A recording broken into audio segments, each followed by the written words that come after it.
সবাইকে স্বাগত পাঠশালায়।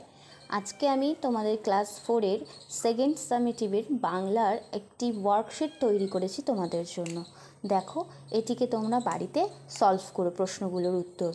প্রথমে দিয়েছি পূর্ণ বাক্যে উত্তর লেখো। বাবন চাচার বড় ছেলের নাম কি? খ নাম্বার প্রশ্ন, ইংল্যান্ডের দক্ষিণ মেরু অভিযানের আয়োজক সংস্থার নাম কি? গ হচ্ছে কার নাকে নোলক ছিল? ঘ নাম্বার ছই বলতে কি বোঝো? উম কবি সত্যেন্দ্রনাথ দত্ত কি নামে পরিচিত? চ নাম্বার ফ্যানসা ভাত কি? এইবারে দেখো 2 সঠিক উত্তরটি বেছে নিয়ে লেখো।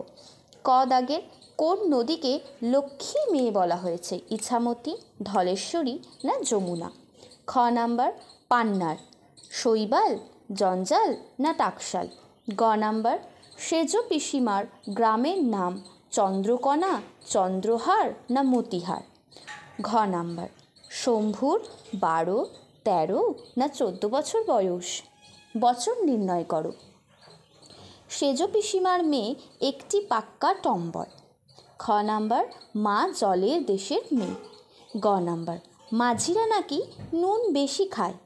তারপরে দিয়েছি দেখো লিঙ্গ পরিবর্তন করো। সেজ পিসিমা বর, চাচি প্রতিবেশী। তারপরে দিয়েছি শব্দার্থ লেখো। চৌপর পোলা পান, সেধিয়ে সদাগর।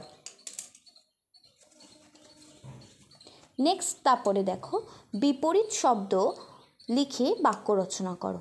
গরম আর ভয় সন্ধি বিচ্ছেদ করো। নয়ন, স্বল্প, দেশান্তর, সূর্যাস্ত। শূন্যস্থান পূরণ করো। আমি ঠক ঠক করে ড্যাশ হাঁটতে লাগলাম। মাইল 2 ড্যাশ বৃষ্টি এলো। তারপরে দিয়েছি 9 নম্বরে কর্তা ও কর্ম খুঁজে লেখো। মানে কর্তা আর কর্ম শুধু লিখতে হবে, ক্রিয়া না কিন্তু। আমি ওষুধ বলে দিচ্ছি। খ নাম্বার নাকে সোদা গন্ধ আসছে।